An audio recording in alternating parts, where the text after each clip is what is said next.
Daniel 6. It pleased Darius to set over the kingdom 120 satraps, to be throughout the whole kingdom, and over them 3 presidents, of whom Daniel was one, to whom these satraps should give account, so that the king might suffer no loss. Then this Daniel became distinguished above all the other presidents and satraps, because an excellent spirit was in him, and the king planned to set him over the whole kingdom. Then the presidents and the satraps sought to find a ground for complaint against Daniel with regard to the kingdom, but they could find no ground for complaint or any fault, because he was faithful, and no error or fault was found in him. Then these men said, "We shall not find any ground for complaint against this Daniel, unless we find it in connection with the law of his God." Then these presidents and satraps came by agreement to the king, and said to him, "O King Darius, live forever!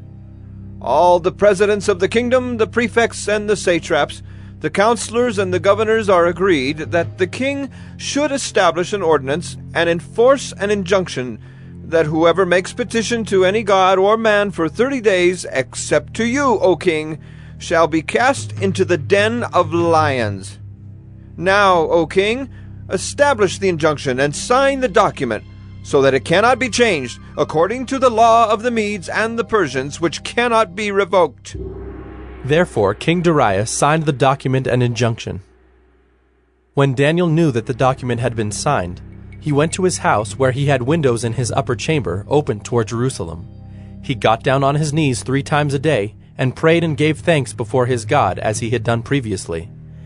Then these men came by agreement and found Daniel making petition and plea before his God.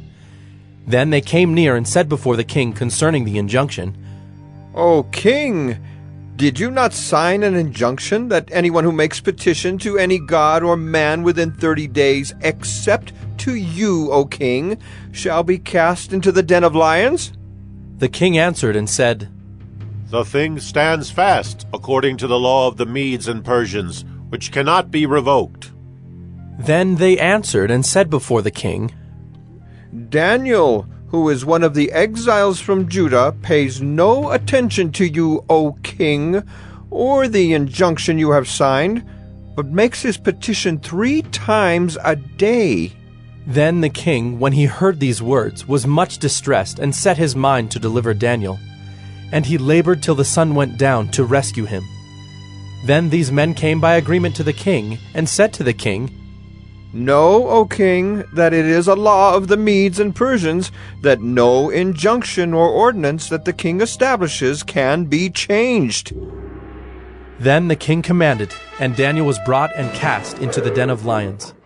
The king declared to Daniel, "May your God, whom you serve continually, deliver you." And a stone was brought and laid on the mouth of the den. And the king sealed it with his own signet and with the signet of his lords, that nothing might be changed concerning Daniel.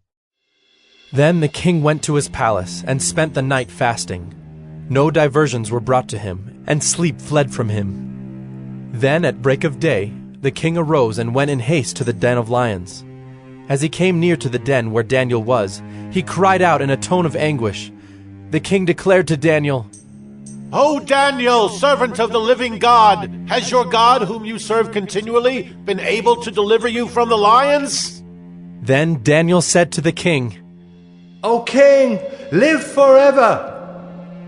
My God sent his angel and shut the lions' mouths, and they have not harmed me, because I was found blameless before him, and also before you, O king. I have done no harm." Then the king was exceedingly glad, and commanded that Daniel be taken up out of the den. So Daniel was taken up out of the den, and no kind of harm was found on him, because he had trusted in his God. And the king commanded, and those men who had maliciously accused Daniel were brought and cast into the den of lions, they, their children, and their wives. And before they reached the bottom of the den, the lions overpowered them and broke all their bones in pieces. Then King Darius wrote to all the peoples, nations, and languages that dwell in all the earth, "Peace be multiplied to you. I make a decree that in all my royal dominion people are to tremble and fear before the God of Daniel, for he is the living God, enduring forever, His kingdom shall never be destroyed, and his dominion shall be to the end. He delivers and rescues. He works signs and wonders in heaven and on earth. He who has saved Daniel from the power of the lions. So this Daniel prospered during the reign of Darius and the reign of Cyrus the Persian.